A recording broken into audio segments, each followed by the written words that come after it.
Hey guys, how you doing? I'm super happy today. One, because I get to see my longtime friend, Danny Pellegrino. We've known each other, it's got to be going on a decade, even though that sounds weird. I know, Be- it's crazy, Sean. It's be- crazy. because we met at Brick in West Hollywood, which I feel like was the inception of all of my connections in LA. I don't know how it was for you, but it feels like a lot of the start of my career got started at a Brick West Hollywood. Yeah, for this workout, this gym, I feel like I met so many longtime friends and people I've collaborated with, and or even still to this day, I always know someone who knows someone from there. There's always some Yeah. weird connection. It's like an epicenter. Yeah. Well, the show's called Multi-Hyphenate, and I really can't think of a guy who's more multi-hyphenate. I mean, the amount of different, and what's so interesting is like you're a writer, like through and through, but you write in so many different mediums, and we haven't even talked about this because you've been so busy over the last few years. I assume you're writing your own jokes at times. So, like single lines all the way to ghostwriting and now writing novels with your name on it. It's pretty wild, man. So, wanted to start with where are you from? Yeah, Having said all that, I'm from Northeast Ohio. My family's all still there. I try to make it back as much as possible. And then I lived in Chicago for a brief time before I moved here to Los Angeles. And we just mentioned this gym that we met at. And actually, so much of my writing career started there because I got a job ghostwriting a guy named Bob Harper, who worked at the gym or who worked out there that we were all buddies with. And I ghost wrote his book, and that sort of led me into the world of traditional publishing. And so last year I had my first essay collection come out, and this year I have another one coming out. But I feel like it all sort of started there because prior to that, I had always pictured myself screenwriting, and that was really the goal, was to write my own material for on-camera scripted stuff. And so I'm still doing that, and but it's crazy how it all sort of, the nucleus was that gym and that workout place. But I yeah, grew up in Northeast Ohio, and I'm a Midwest guy. I love that. I feel like that I just did a cross country trip for the first time, and I just noticed the sensibility. My girlfriend's from the Midwest, and they're just like, I mean, this is a generalization, but great people, easygoing. So, what was your relationship to Ohio when you grew up? Like, with the arts presented to you, how'd you find your way to art? And then, if it's different now, how is your relationship now?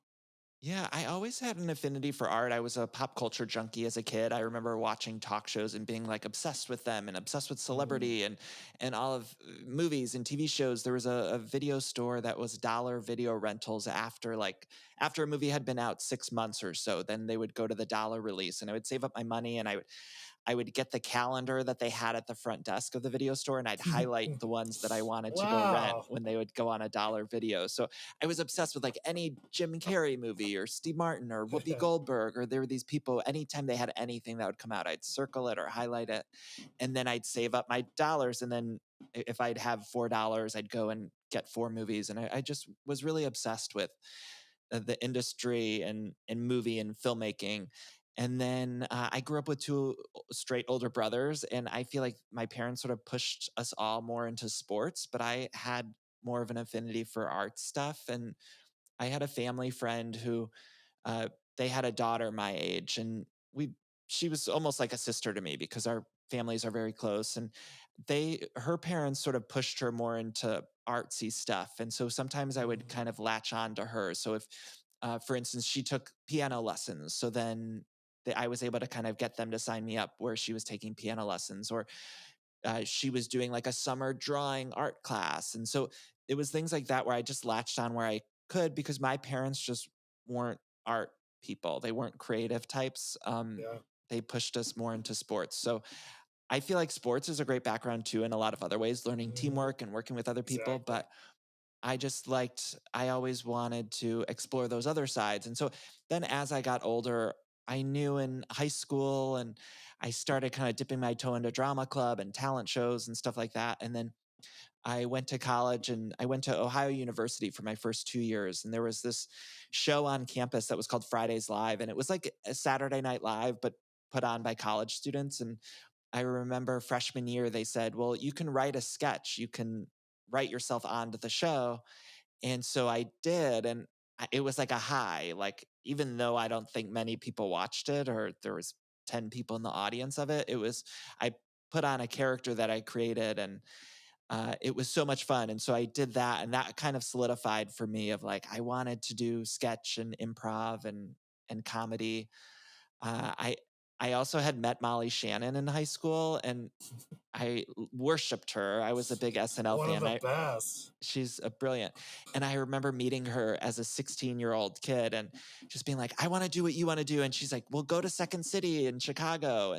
And so immediately following college, I just thought of Molly Shannon. I was like, okay, I'm going to Second City. And so I went to Chicago, and I lived there for a couple of years, where I took classes at Second City and the IO Theater, and then eventually moved out here to Los Angeles, where I did the Groundlings program and kind of got into it that way. But I've always loved comedy and entertainment and all of that. I feel weird saying entertainment so many times. Do people call it the entertainment industry still? Is that a thing? It is, right? I think they insinuate that it's the porn industry when they call it that, but that's what I say, because I'm tired of explaining all the facets. I'm just like, I'm in entertainment. Right, And right, right. that's it. Because you're the same way. It's like Yeah. there's so many different parts, and I love Yeah. expressing myself in all showbiz ways. My friend Hannah and I always say, that's showbiz, baby. And it's so any kind of business of show is good with me. Dude, that's amazing. I didn't know all that actually, and that makes total sense. You were actually one of the first people, and if you don't want to talk about that, this is okay, but I'm sure you're fine. You were one of the first people to run up against the groundlings, being like, "Oh, that didn't go my way, and that's okay." Oh, Before yeah. that, I had heard a lot of people be like, "It didn't go my way, and I'm never recovering, or I should Oh, quit," yeah. And you were one of the first people to really be like, I have a sense of myself. That is disappointing, but I think I'm working more than the teacher. I was too hard-headed about it. I loved the Groundlings program. For listeners, it's like this comedy school out here, and you spend years going through this program, and there's certain points throughout it where they can just essentially cut you from the program or not Yeah. ask you to continue on. And so I had made it through all the classes, and I was cut, and I was devastated by it. I mean, fully launched me into like a deep depression. And yeah, you do feel sort of crazy because you put all your eggs into this basket, and you think it's going to go this route. And I'm so grateful I didn't give up, because everything that is good that happened in my life since then, career wise, was because of getting let go from that. And I still have friends who are doing wonderfully, who are still there in the program, and it's great, and it works for a lot of people. But I just think the path that I'm on now is like the one I was supposed to take. But it's devastating, and you question everything about like, well, I thought this was funny, or I thought these things, my sensibilities or my writing was good, because you write a lot there. And it was just a mind fuck. The whole thing was a mind fuck for me. I remember there was a weird moment where at the end of my tenure at the Groundlings, you had put on two shows. So you do like, I don't know, 6 weeks of classes or something. You put on one show, and then you go through the next 6 weeks of classes, and then you put on the other show. And then the Groundlings main company members sort of vote on whether or not you continue on, or they invite you into the sort of inner circle. And after the first show, I was like on a high. I thought I did so good. I wrote these sketches that I thought were great, and I got good response. And most of my characters were gay. I'm gay myself. And I remember having the meeting afterwards with the director, and just sort of being encouraged to explore other facets. But I kind of got in my head about it, because I was taking it to mean like, don't play gay characters anymore. Like, you already played a couple gay characters. And for me, that was a struggle, because I thought there are there's so many different types of gay characters, right? For So sure. I was still playing a diverse characters. It was important to me. There was this one sketch where it was this angry boss. And I think most people would see that sketch that I did and just assume that he's like a straight guy. But I had one line in there that was like about my husband at home, because to me, that was important to show that this guy, who the audience is going to initially think is just this straight, very stereotypical male boss, whatever. And I thought, I fought for that one line to be in there. And that was kind of the clusterfuck that I got in my own head and the struggle that I came up against, because I felt like it was important to show that it's not just stereotypically gay characters who are flamboyant or those kinds of things. Like, you can also play. And am I making sense? You know what I'm saying? Oh my God. Yeah. I love that you're saying this. It's Yeah, super but helpful. it's just, you get in your head then, and then, Yeah. so it was just Especially at that devastating. age, it can feel like do or die. Like, if I don't take a stand now, I'll never do it again, maybe. It's like, well, Yeah. maybe you're going to write 10,000 pieces of material and there's plenty of room.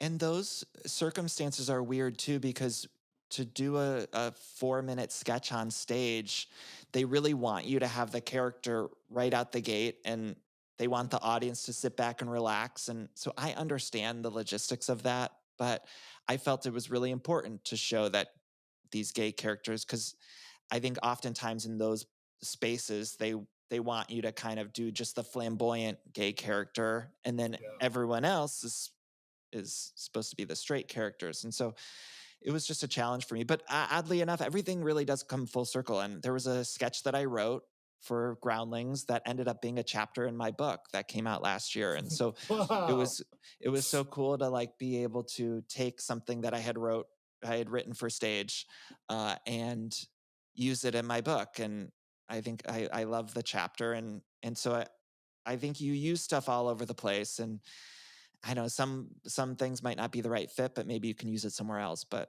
it was a devastating experience and really sent me into like a depression. And I've talked to so many friends who had gone through the program or were cut at various times, and it's really tough. It's challenging because there's so much time, and those spaces are very uh, they're curated so that you become obsessed with them, and you become you think that that's the end all and the only path forward, and It's really like there's a whole world. Succession. It reminds me of Succession.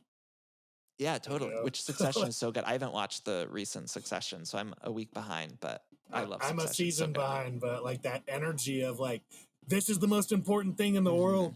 And it's like, because I think there's like mandatory rehearsal, and it's pricey. So already it's the most expensive class in town.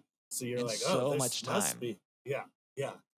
Yeah, you think it must be, and everyone's after the same goal, so everyone becomes obsessed with it. And ultimately, too, it's different now than it was, I think, even 10 years ago, 10, 15 years ago. It was, I'm trying to think of when I did. I was probably there around 10 years ago. And I think it was just a different vibe, too. Now everything's online, and things were sort of moving that way before. But uh, prior to 10 years ago, SNL only cast based on Groundlings or Second City or some of those places. And now I think it's not the same as it was. So I haven't been able to go back. My friend Jenna Brister and I, we were just talking the other day about how one day we'll have to go see a show or something. But I feel like I would get too much PTSD. But everyone that I know there is so brilliant, and I still am so close. They're So amazing. yeah, like so close to so many of them. And I get so excited when I see, I sort of came up with people like Jimmy Fowley, who's a writer on SNL, or Heidi Gardner. Dude, he's and so funny. He's so funny. Heidi Gardner and Chloe Feynman, who are both cast members on SNL, like they were so brilliant. And so, yeah, it just wasn't it wasn't the right outlet for me. But the people there, and the way that the school is sort of crafted, I think, is really great for so many people and paths. But yeah. Did you ever try UCB? No, Because I feel like that's your speed just naturally, because it's all about being real and then find the funny. And it's like the opposite of Groundlings. Like, be funny is Groundlings. The Groundlings like, right is so like you have to do a big wacky character, and which is great training for that. Yeah, but not for everything. I think I would have been better probably at UCB, but at that point, after Groundlings, I had already done in Chicago. I did the whole Second City program and then the whole IO program. Oh yeah, so you did it. And so by that time, I was like, I can't. I've invested too much time, too much money. Too much. I was like, I'm done with this. So yeah, but out of that depression is how I started my podcast, because I remember saying I was just done performing. I was never going to perform again. And Matt, my boyfriend, he had got me a podcast mic, and another friend was like, you should Oh, start podcasting because you can basically perform without ever leaving your house. And so that kind of is how the podcast started. But so it all kind of came out of that. And that was when I started working out at Brick really religiously and became close with Bob, who gave me the job ghostwriting his book. So it all happens how it's wow. supposed to. Yeah, I know. That's some wisdom that you have to earn, though. I feel like to get to that place of it all happens like it's supposed to. I really believe it's like the world balances out how it's supposed to. So I try to always remind myself, if it's a really bad day or really bad month or year or whatever, I just think the balance has to happen somewhere. And I don't know if that's Hmm. considered karma or some higher power or whatever, but I just think that it will balance. It just sometimes it takes much longer than other times. So sometimes you have a really shitty year, and I've had this whole first half of the year, it's been really shitty. Like we had to replace our roof. I had to have Damn, that sucks. surgery for hernia repair, and I had some health Uh, stuff, and it's just been like a bad few months. But I'm kind of on the other side of it, and I just keep thinking, okay, well, it'll balance out. Like hmm everything will my, get good again. my friend Alexa's always like, "This is just for now, good or bad." Yeah. And I've been in therapy like crazy the last 4 years. Not like crazy, but like I'm taking it as serious as food. I just feel like it's important to get right because it was showing up. I was leaking essentially. Mm, Whatever you want to call it, behavior, energy, and it's just one. It saved my life, and it's giving me such a peaceful life and a much more enjoyable life because I found I was starting to fall out of love with acting, with writing, with directing because I was so narrow minded on what it could be or should be. And have you ever heard of the Chinese fable? It's the Chinese farmer, essentially, and I'm paraphrasing, of course, but he's a farmer. He has a son. Um, the army shows up to draft the son one day, and the neighbors are like, "Oh my God, that's so terrible." The farmer goes, "We'll see."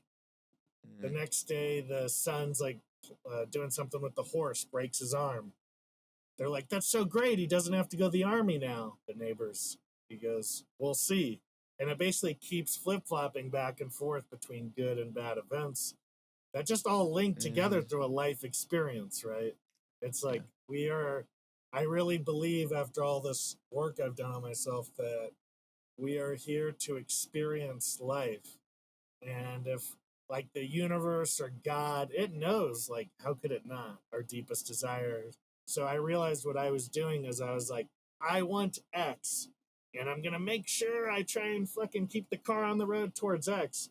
But we both know life's crazy and unpredictable. It's gonna get you to X this way, not Mm-hmm. the straight and narrow. And but if you're like I was for so long, you're trying to be safe and know everything that's coming, You got then to be open.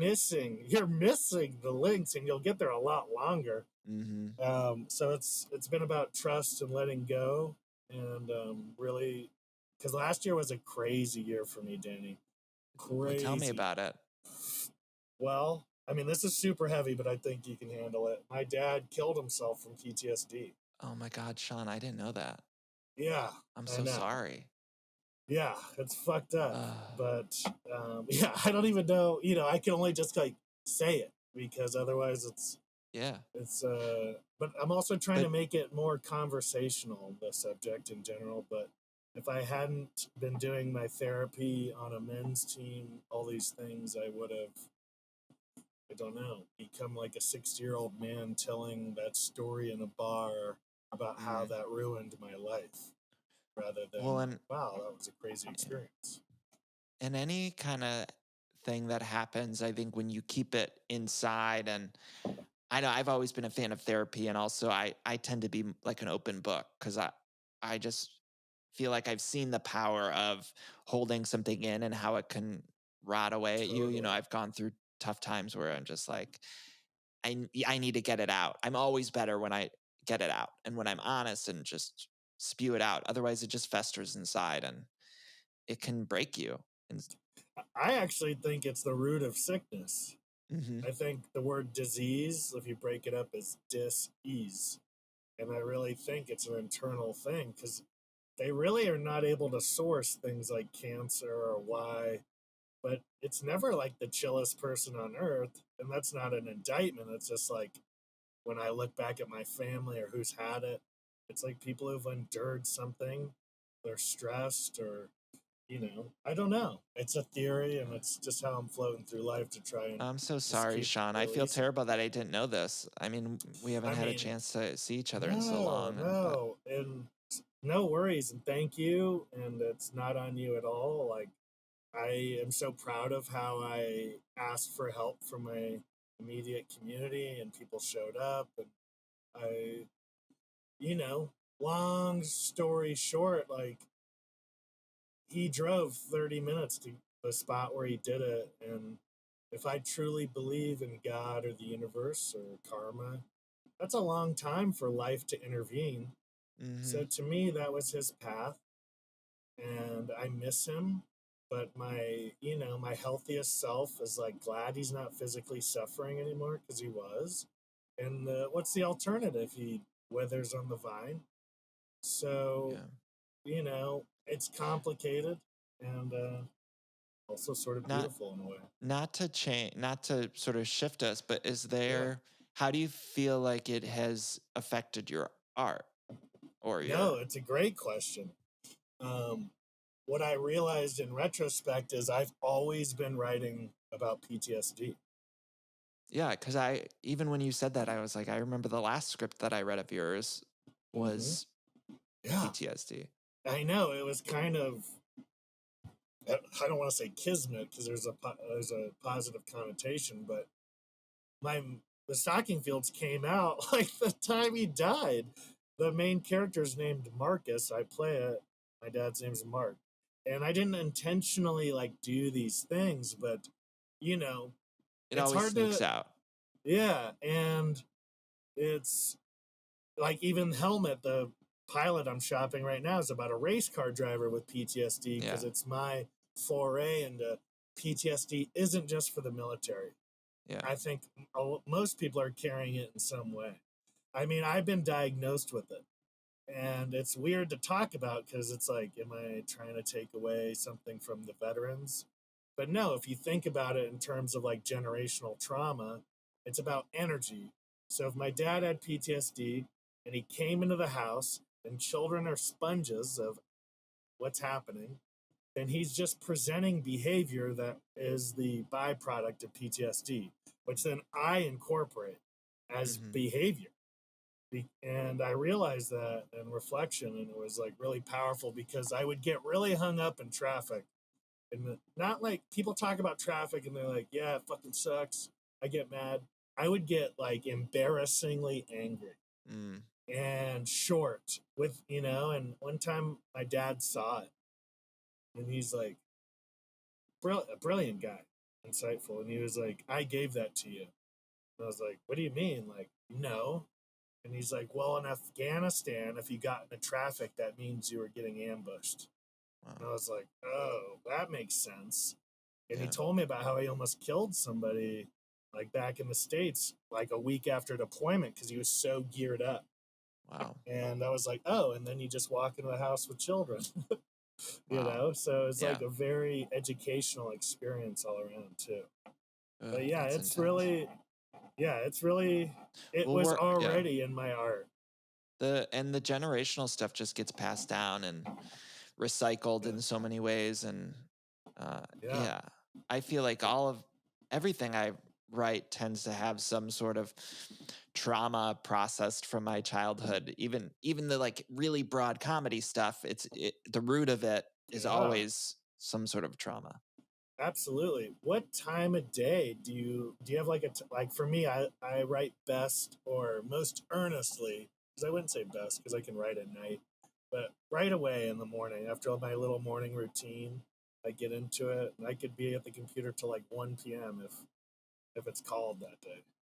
Yeah, I don't have much of a schedule. I'm pretty much like whenever I get the inspiration, which sometimes can be all day, every day, and then sometimes it could Hmm. be a week where I don't do anything. But I feel like I have a, I tend to get it. My issue is, and I know you probably feel this similarly. It's like I have trouble going from project to project because sometimes I'll have an idea for a script for a feature Hmm. thing, and I'll get like really into that for a few days, and then I'll be like, oh wait, I want to do this chapter for this book, or I got this idea for a kid's book, or whatever the other thing is, Hmm.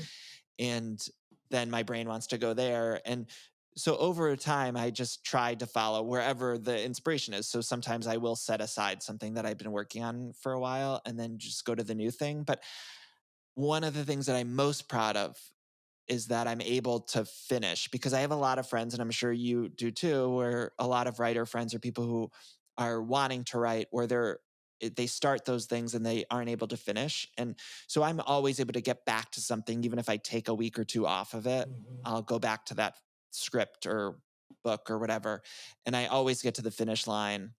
It might not be the greatest draft. It might be something that I have to edit quite a bit, but I do think that's one of the things I'm most proud of, because I just see it all the time. Anytime I talk to people who are writers, you talk to them and they start a script or they start a TV show or book or whatever, and not a lot of people finish it. So I think I always tell anyone who wants to write, like, just finish that thing. Don't worry about it being a perfect draft, but finish it. And you're already like way ahead of everyone else, because most people won't finish. Oh, totally. I mean, my first few features I didn't finish because I didn't prepare myself right. And then I learned how to do that and I started pumping them out like crazy. But you're exactly right. It is like just finishing something cuts out like 90% of, I don't want to say the competition, but But essentially kind your of. colleague. Yeah, but kind of, right? Yeah. Yeah, everyone doesn't finish. Or you hear so often somebody say, "Oh, I started this thing that's about X, Y, and Z." And then you see them in 6 months and you say, "How did this thing go with X, Y, and Hmm. Z? I was so excited to read it." And then there is nothing.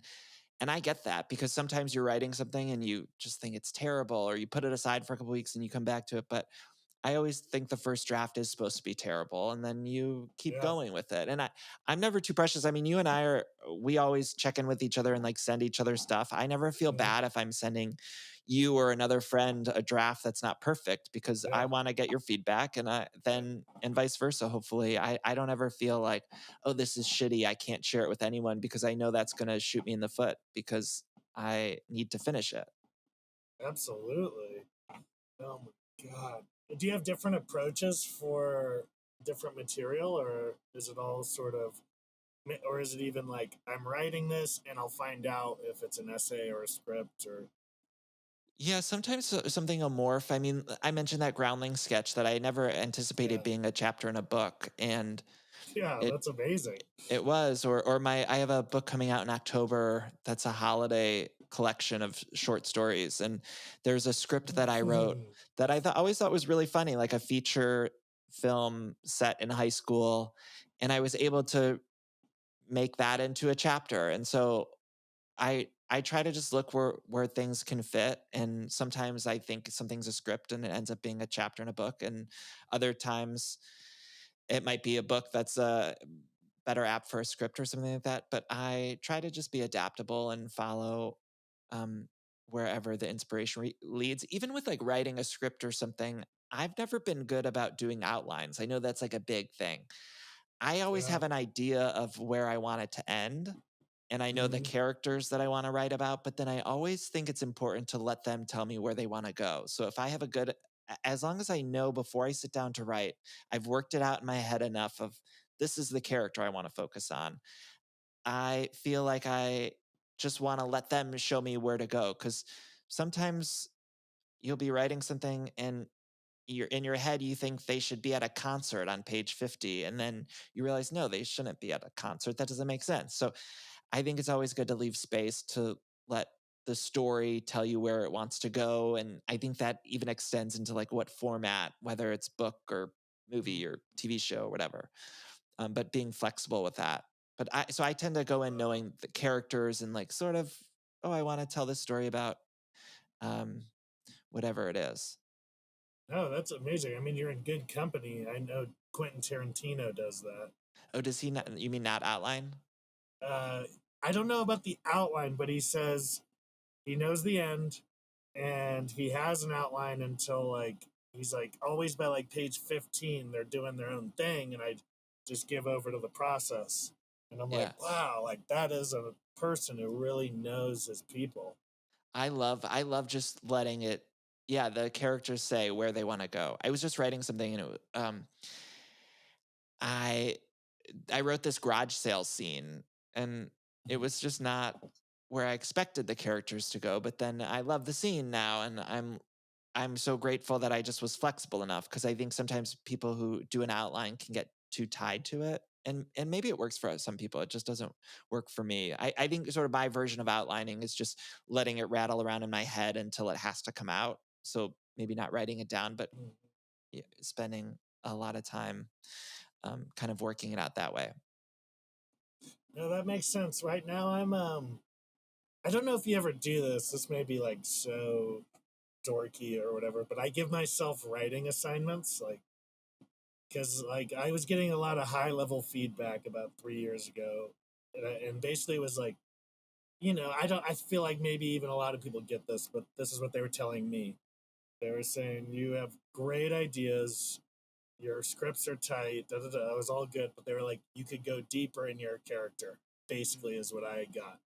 And so for a year, last year, all I did was focus on character development, and it was hard and it sucked. I wasn't good at it, so I feel.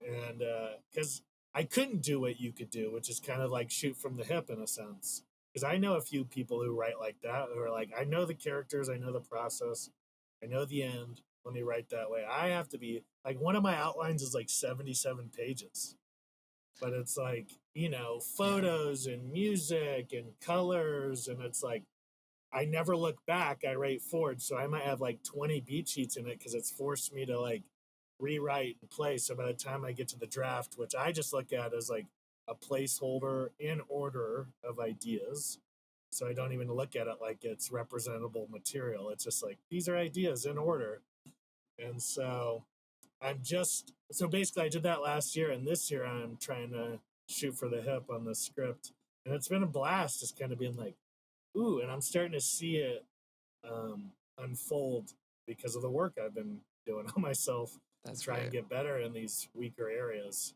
Yeah. Everyone kind of does it different. I think there's no rules, and I sometimes get frustrated when I see on Twitter or sometimes you'll read things from writers and they have a very specific way. Oh, you have to do it this way or that way. And I think when it comes to creative writing, however you get to the end result is great. And everyone has a different Mm, kind of process. But sometimes you might read a screenwriting book and they'll say, oh, this has to happen on page 30. yeah. And it's just Mm-hmm.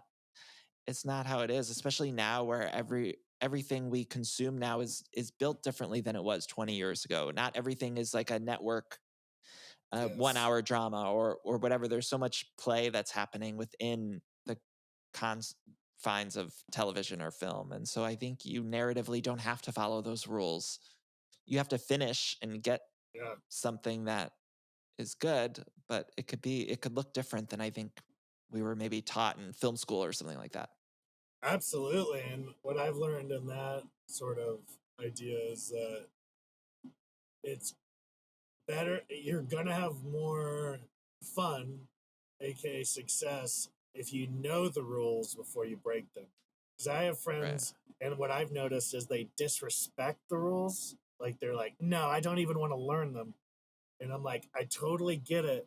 But now my life's harder working with you. Hmm. And two, you're gonna luck into it rather than maybe into it, Right. right? Do you consider like, do you write every day? Because I know I see that on Twitter and stuff. Like, you should be writing every day. And writing No. for me is like walking and Yeah. thinking and working out. I do that every day for sure. I can't help it. Yeah. But I actually feel like to sit down, I look at it almost like religion in a way. Like, this is serious. Like, this is committed as being right here. It's not, but I just sometimes got in my head, like, am I supposed to be putting pen to paper every day? It's like, No, I don't think not. I totally agree with you. And I think, yeah, it's stuff rattling around in my head and me working out something in my head or what story I want to tell in my head while I'm at the gym or while I'm on a walk or at the grocery store or whatever. Like that is just as important, if not more, than me sitting down at my laptop.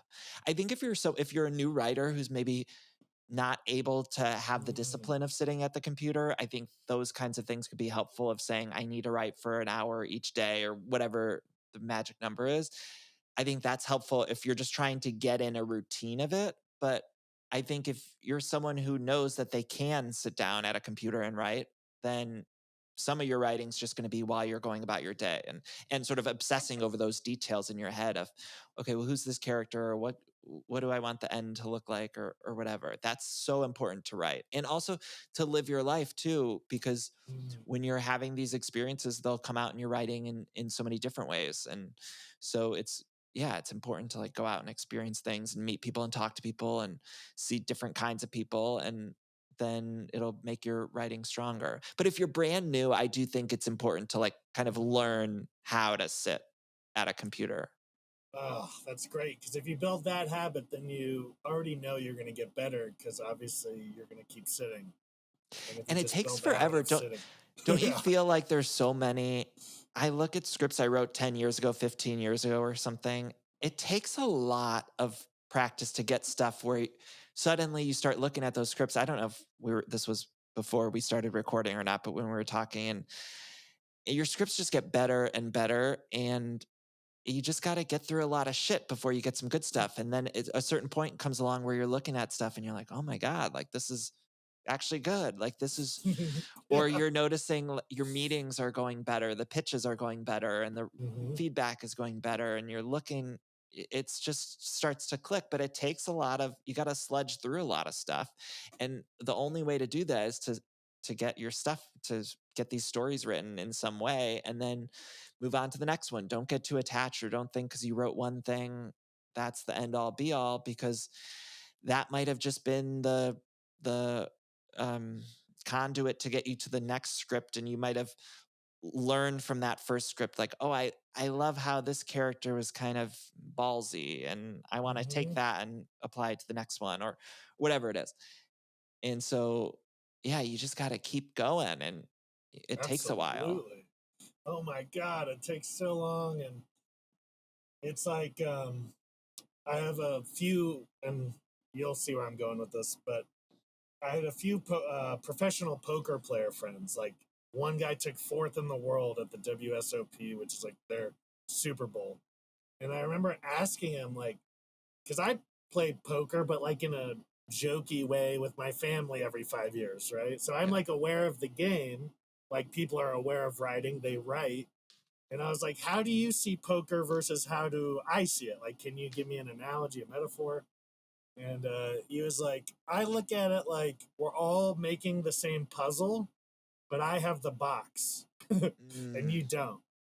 And that's how I feel like the difference between someone who's just starting writing and like where I feel like you are at, or maybe I'm at now, where I'm actually playing the game now. Whereas before I was just like scratching the surface to yeah, yeah, even get into the game. Because now I'm like thinking about really what I would call high level writing things where I'm like, it's like granular. It's like a string I'm playing rather than just like, I just got to get this scene out, or yeah, like not really understanding the function of a scene even. And it's been so, it made me like fall in love deeper with writing, yeah, if that yeah. makes sense. Totally. Totally. I think as you do it more, you just, I don't know, you find a different kind of love for it. And I always knew that I wanted to be a storyteller, and that was sort of my non-negotiable. I had to get these stories out, and I don't think I'd ever be happy. Even sometimes scripts will just be for you, or it won't be something that ultimately will go anywhere. I mean, but I think that's okay. And I know that I need to tell these stories somewhere. So if it just ends up being a script for me, fine. Who cares? But Yeah. hopefully some of the other ones find their way to people. But um, yeah, it's challenging. Yeah.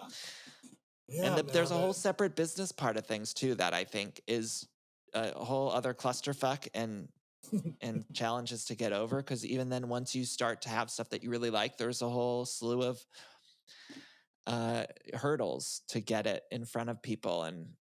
And I think a lot of young writers or new writers can get turned off by that, because you could write 5 scripts that you can get optioned somewhere, purchased somewhere, that never make it to screen, or that you can't even get a pitch for, or whatever it is. They can stop at any moment. And so sometimes people get discouraged by that. But as long as you're someone who has to tell the stories, that you just have to keep writing. I don't know. No, I agree, and I feel like it's sort of what we were talking about offline. Like, if you're putting all your eggs literally in the one basket of the one project you're writing, like, you're probably in for a world of hurt unless you get incredibly lucky, which I don't find the best strategy. Right. And like, so I try and go into things, and we talked about this earlier, but like, I'm trying to write 100 projects. Yeah. I'm trying to make 100 things. I'm trying to do 100 things. And it's fun as a creative muscle to like dip into different stuff and then see what sticks somewhere. I don't know.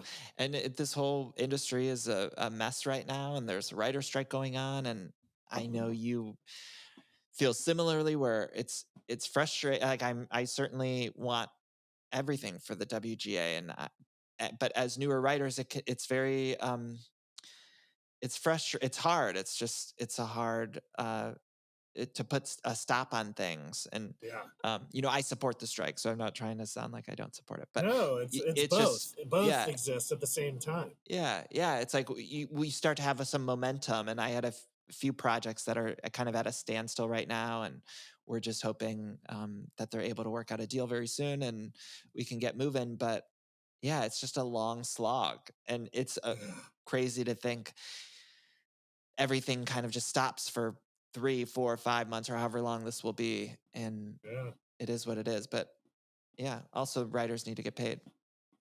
Yeah, no, I also support the strike, because I feel like I'm just choosing to look at it like I did with COVID early on. I'm like, I don't know what's going to happen.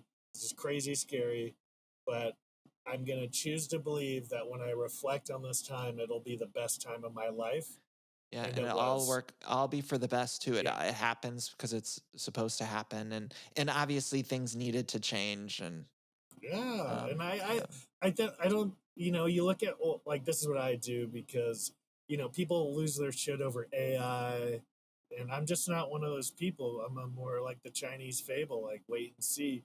Because I love this Chinese farmer that you keep mentioning. It really helps me. I love it. It really helps me.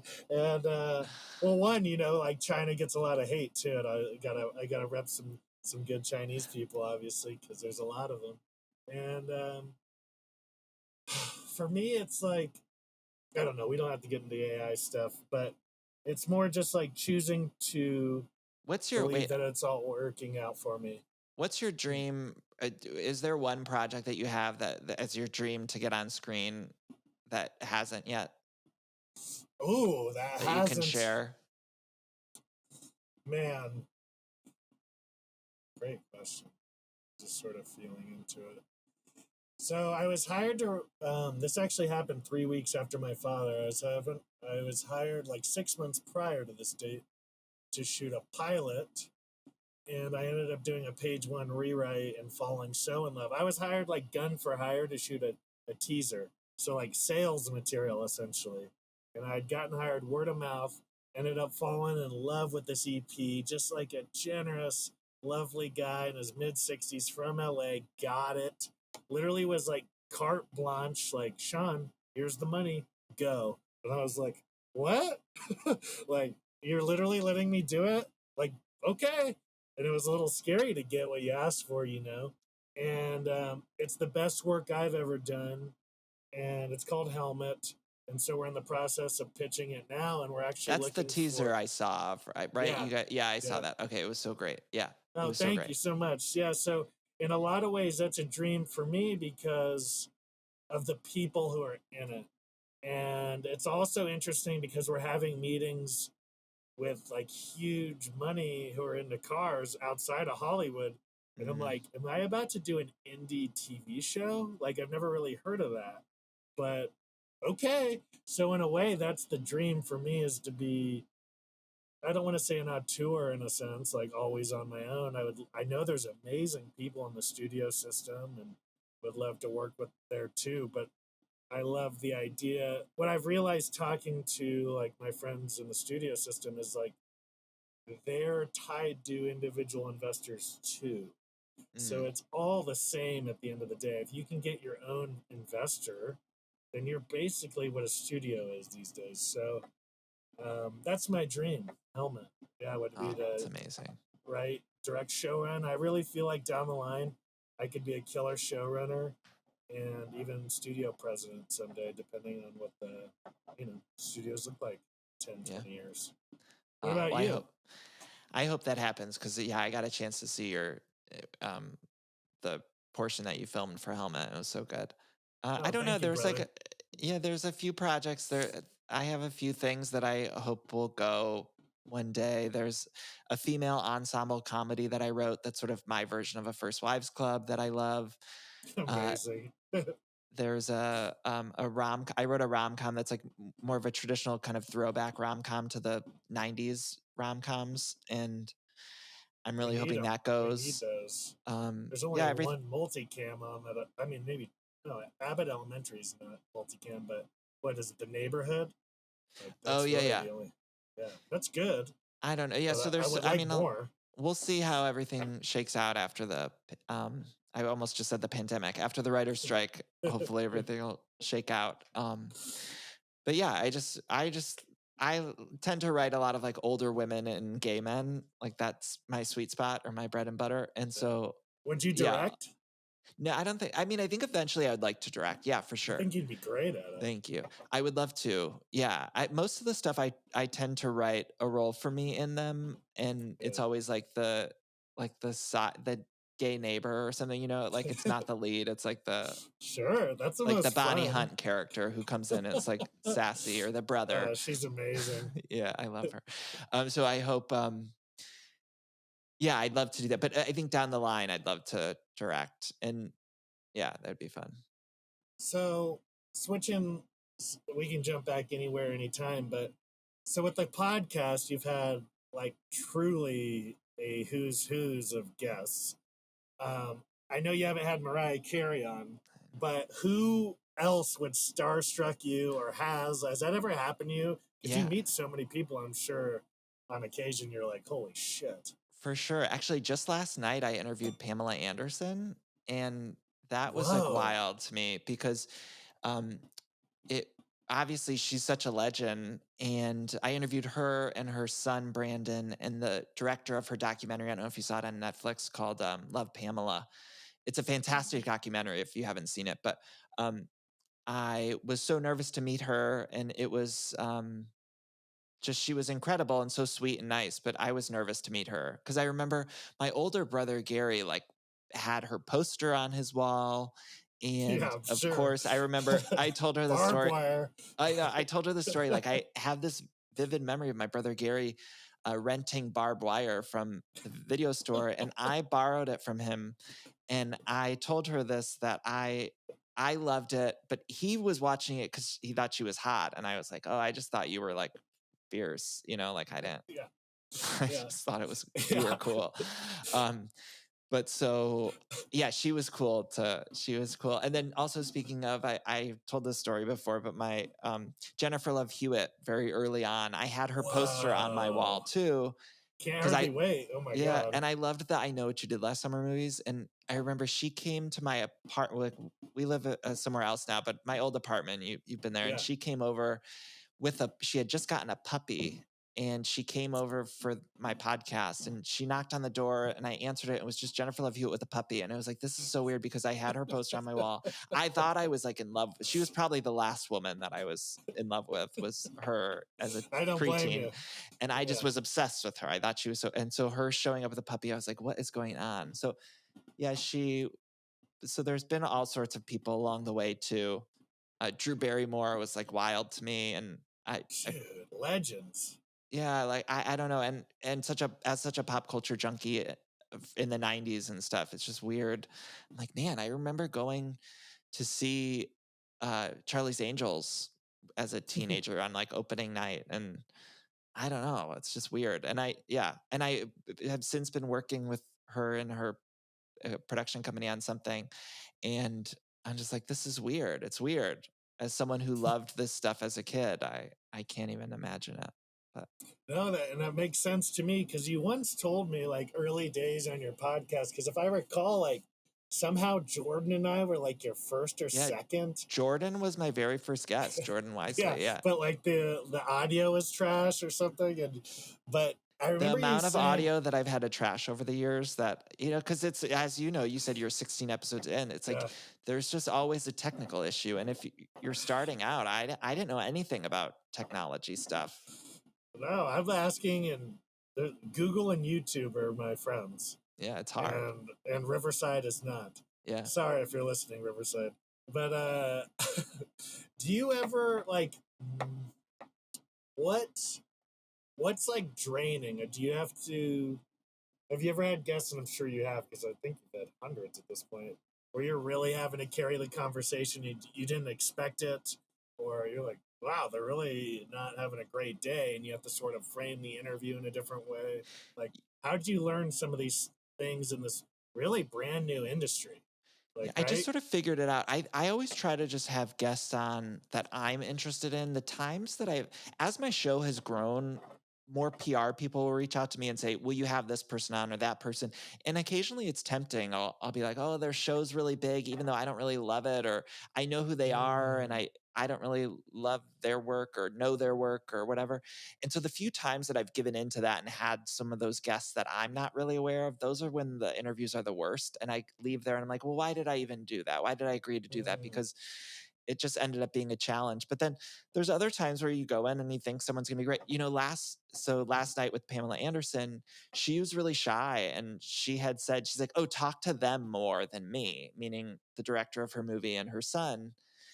And it was But she's hard. like the Right, she's the she's the draw. And name. so Yeah. in my head, that it was right before we started too. And so in my head the whole time I was thinking, like, the audience wants her. I know that. Yeah. And she doesn't want to talk about this. She wants the focus to be on the director and her son, who was the producer of this movie. And so it's that balance. And so I was really in my head, and ultimately it turned out great, I thought. But it's trying to balance that. And I also find that very challenging when there's more than one. There's been times I've interviewed, gosh, there was one time where I interviewed the whole, remember that show, The Real World, the season 1 cast of The Real World on Whoa. MTV? Yeah, They I remember did that like a show. reunion series. Yeah, they did a reunion series, and I interviewed them all over Zoom all together. And Whoa. that's really challenging because you're trying to like get to everyone, and also the technology aspect of Zoom makes it hard. But so I prefer to just do a one-on-one because it's way harder. Or that one time I did, Mila Kunis and Juliette Lewis were together, and they asked if I would interview them together because they were in a movie together. But then it ultimately turned out okay too. But it was challenging because it's like, well, it's hard to focus on one or the other. Especially And those then two are so different. I want to ask them way different questions. and I don't want to talk about the thing that they're promoting. I want to talk about, I don't know, That 70s Show, or with Juliette Lewis. I just want to talk about this movie called The Other Sister, which was with Diane Keaton. It's like Great. Oh my the god. I just craziest saw movie. Diane Keaton. I love her. I love her. She's a dream. She's a I dream saw get her of at an mine. airport in North Carolina like 3 weeks ago. I literally was standing next to her in baggage, and I was like, "That's Diane Keaton! Oh my god!" I'm Oh never my God, gonna. Sean. So I just played it Was cool. she But wearing a tie? dude, that's so funny you bring that up, because I was like, this is the most Diane Keaton could look like. She had like a beautiful hat and like basically a chic, like, work suit on, and was just so amiable, like talking to everybody. Yeah, I mean, she looked like a dream. It was amazing. I love her. I love her. Her and I don't know if I'm friends with her or who runs her social media account, but whoever runs it, we DM sometimes. And I've been trying to get her on my show, but I love her so much. Also, you Yeah. mentioned Starstruck, and I do just have to quickly say this is a big name drop, but I've interviewed a handful of Muppets before, and I'm most nervous around Muppets, and I'm most excited. Like, to me, that's like the dream of to just speak with Muppets all the time. And I've only done the Muppets on Zoom. This last time it was supposed to be an in-person thing, and then it got shifted. But that to me is like the peak of everything, because I love the Dude, Muppets. And so, yeah. congrats on Thank you, that. thank you, thank you. That's That's the big name drop. amazing. Yeah. Yeah, it is. Yeah, Yeah. it is. Oh, I mean, I'm I just just miss thinking the about the days of logistics of that in person.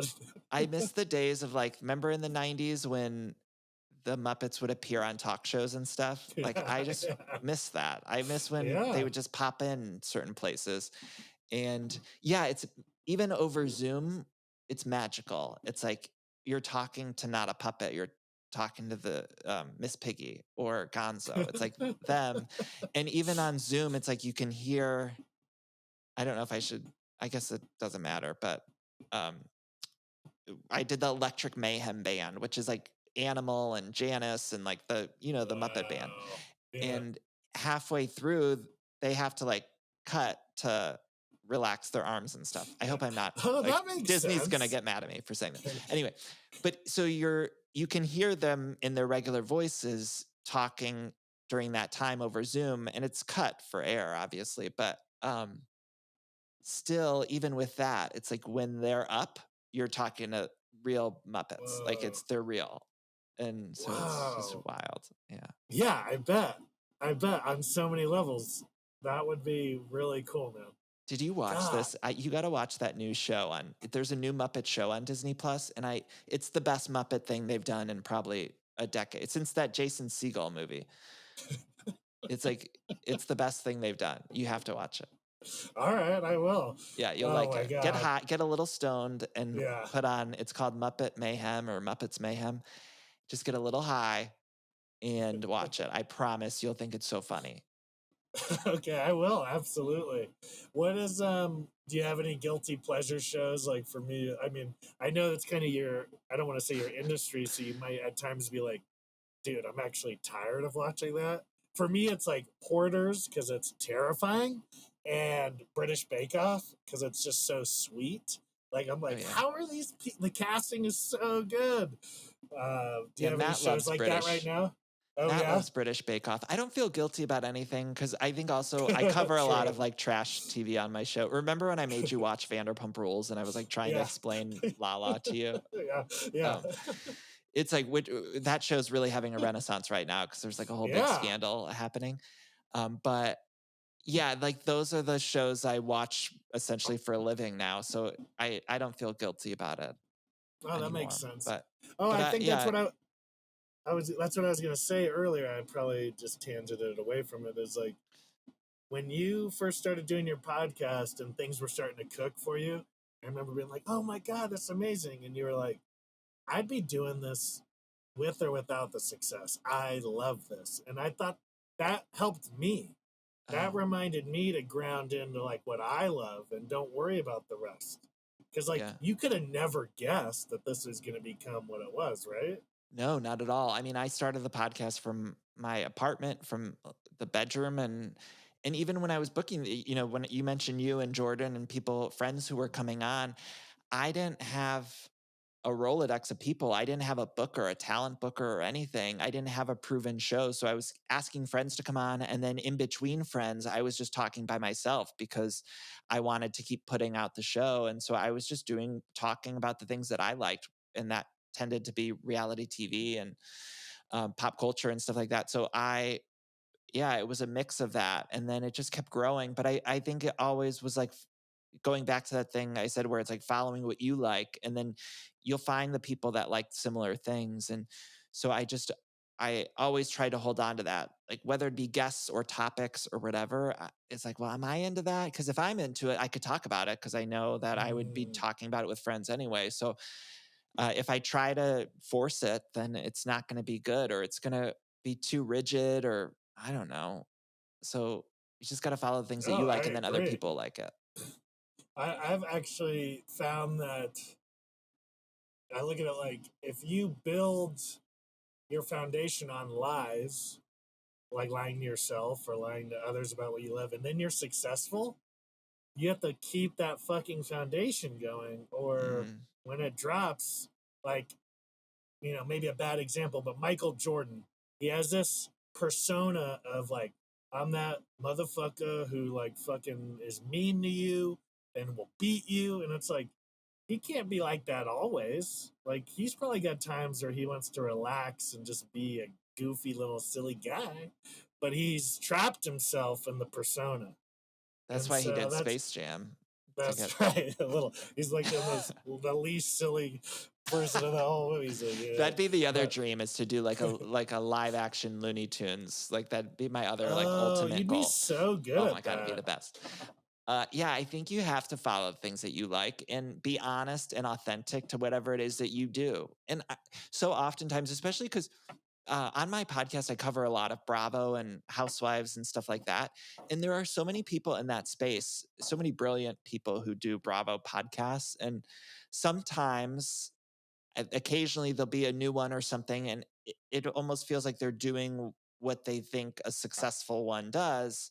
And I suppose this is true in any sort of field or Mm, segment of area of a field, but it the best ones are like the long-term ones. When you look at there's a show called Watch What Crappens, or a show called Bitch Sesh, who cover Bravo, and or the ones who are most authentic are the ones that tend to go the longest, or to be successful. And I think sometimes you could get trapped into this thing of like looking at someone who is successful and saying, okay, well, what's their formula? Let me try to recreate it. And I think there's value in maybe taking some of the things from a successful blueprint and pulling it and saying, okay, I'm going to apply this to mine. But ultimately, you have to be authentic to you and find your own blueprint, maybe while yeah, utilizing some of the things you might learn from someone. But don't try to copy, because the minute you copy, you're diminishing the results.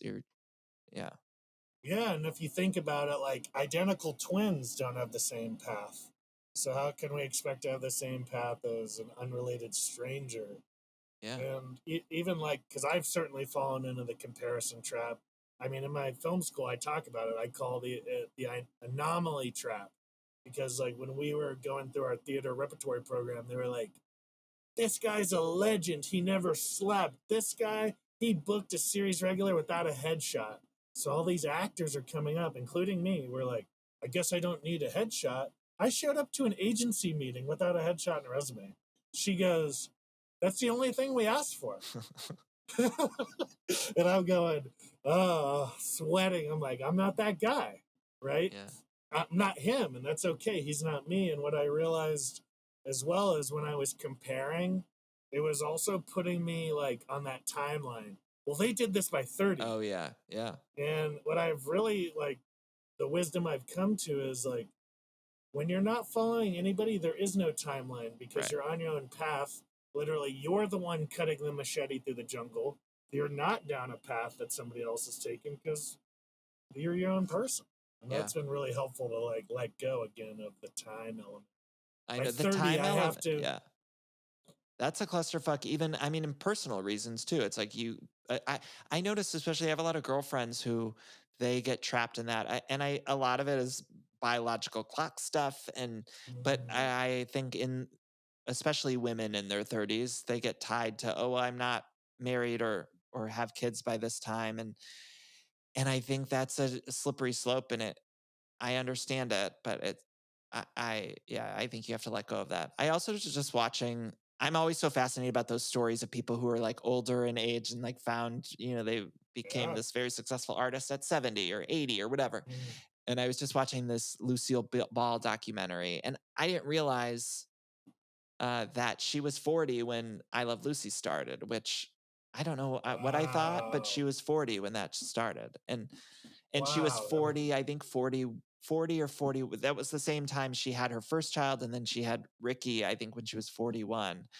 And that was back in the 50s. And I don't know. I'm always interested in those stories. And I think it sort of goes against what we just said of like forgetting about the age thing. But mhm. I don't know. I think it just proves you can, the thing that really hit for her hit around 40, 41, in terms of Yeah. career. And then also even just her her parenting.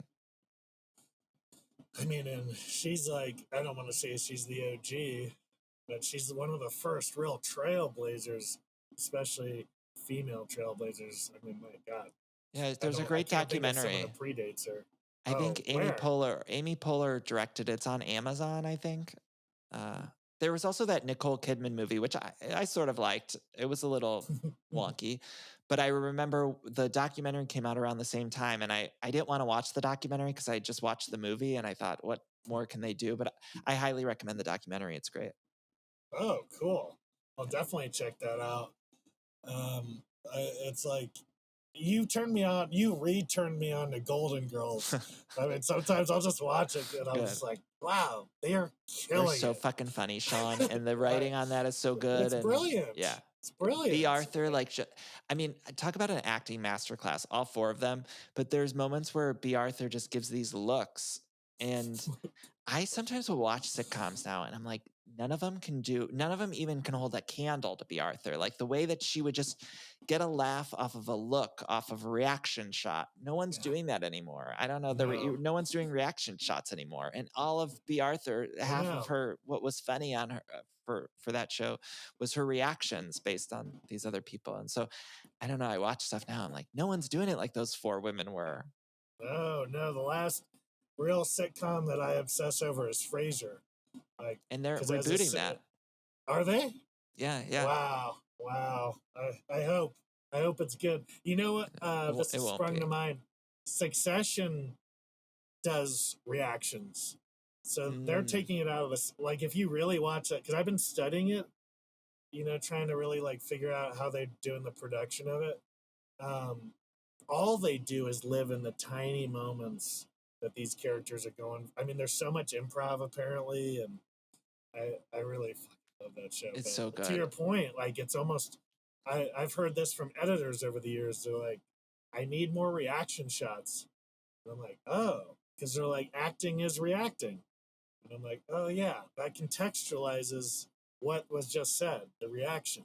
And I'm like, oh, I had to learn that. Some of the biggest laughs in the Golden Girls, or even I think something like I loved Will and Grace. There's moments in that where the big laughs are the reactions off the crazy characters. And those crazy characters aren't as crazy if they're not being reacted to. Yeah, exactly. There has to be something to, this is the world we're in, aka like the straight man or whatever it is. Yeah. An improv. Wait, speaking of, right behind did you watch Alf at all? Yeah. So I recently, this is an Alf puppet. I recently rewatched it, and most of Alf is just Alf reacting, and it's a puppet. I don't know why this interview keeps going back to puppets, but that's okay. I think even the puppets are, they would do close-ups on Alf even. Like, so you would see the puppet react, and the brilliant puppeteers on Muppets or Alf were able to give a reaction in a puppet. But yeah, there's moments I was just rewatching it and I'm like, oh man, there's so many Alf reaction shots where it's the puppet reacting to the humans, which isn't what you would think would happen. I gotta check that out. Yeah. Because that's just a master class in storytelling if they can, right? Like if you really think about it, they're just I could talk about Alf forever. I went in this deep dark hole about it because I was so fascinated. I liked it when I was really little. I sort of remembered it, and I decided to rewatch it. And then I started researching because, as you know, when I become obsessed with something, it's like, and I got to learn everything about it, and I can't stop thinking about it for months. And so I went in this Alf spiral, and I had learned like the dad on Alf was like a trained theater actor and like did not want to be there and like had a really hard time. And then they had to build out the set so that the Alf puppet guy could like, be it. And so the main human actors would like fall on set all the time because there were all these holes for the puppet. And so it's just so fascinating to me and so funny that like this trained theater actor, I just imagine him like falling in a hole on set of Alf and being like, how the fuck did I get here? Well, think about like Bryan Cranston and Malcolm in the Middle. Yes. He's like doing like the craziest, most like they're literally like we're going to shame and embarrass you every episode. Oh man. And he's just like the most classically trained, brilliant, dramatic actor ever. Wait, Bryan It's Cranston, I also just learned, played the voices. Is that who you said? Bryan Cranston, right? yeah, Yeah. He did he did a lot of the voices of the monsters for the original Power Rangers. Whoa, Yeah. dude! I used to And watch that all the time. I did too. I was obsessed with that as a kid. And he Yeah. also, in the new reboot movie, he was Zordon because he had worked on the original as like the monster voices. Oh, and I think one of the characters is like named after him or something too, but I don't want to misspeak on this Sure. court of record. Oh, But that's a great segue for me. Just I don't know. How's your time right now? We're at an I'm hour good. 10. I have like 12 minutes. I can go till 2. Is Great. that okay? Yeah. How do you handle? And you don't have to get too specific or anything, but are you ever like, ooh, I can't talk about this, or I'm scared to talk about this because people are sensitive, my audience? Do you know what I mean? Like, Yeah, I I don't try know. to be careful with what I say. Um, I also edit my show, so I tend to hear things So you have back. full control. I mostly just worry. The main concern is like sometimes I'll just think I know what I meant, but I can almost anticipate like what other people are gonna twist it to be. Yeah. So I think that's the hardest part for me is like I'll sometimes be editing it and I'll think a joke is really funny or I'll think something's really funny, but I'm like, it's not even worth it because I know they're gonna try to take that out of context or twist it in some way. And so that is the most frustrating to me when I think something's really funny or that I have to lose it because I'm like, I just don't even want to deal with that. And I think when I cover a lot of the Bravo shows, we're obsessed with Bravo shows. Like the audience are fans of those shows. Like we love it and we get really heated and passionate about it. And so that's the other thing. Sometimes when I'll be talking about someone, I'll be like, I don't want to deal with if I say something shitty about some housewife or something. It's like I don't want to deal with people yelling at me because they love that person or vice versa. Like I love them and they hate them. But I always try to go back to like what I like and give my opinion and stuff. But those are the kinds of things that I'd say I worry about. And most of my stuff, like the the other thing I realized is like I have a dirty mouth. Like I swear a lot more than I thought, but I I tend to have like a silly sense of humor. So there's not very often where I'm editing and I say something that is offensive or something. Most of the time it's just I worry about people misconstruing it. But for the most part, I don't most my sense of humor is sort of similar to like Muppety humor. Like I don't really yeah, I don't know if I don't really say anything offensive, but maybe I don't know. No, I've always Sure known I you will as like now. a very, very honest, meaning like you're not afraid to go and talk about a subject, but you always lead with like curiosity and an open heart. It never has ever felt malicious, Thank you. even when we're having, dicey fun. Yeah. It's always like from a good place and it's always obviously a joke. It's almost a cottage industry to try and take things out of context these days.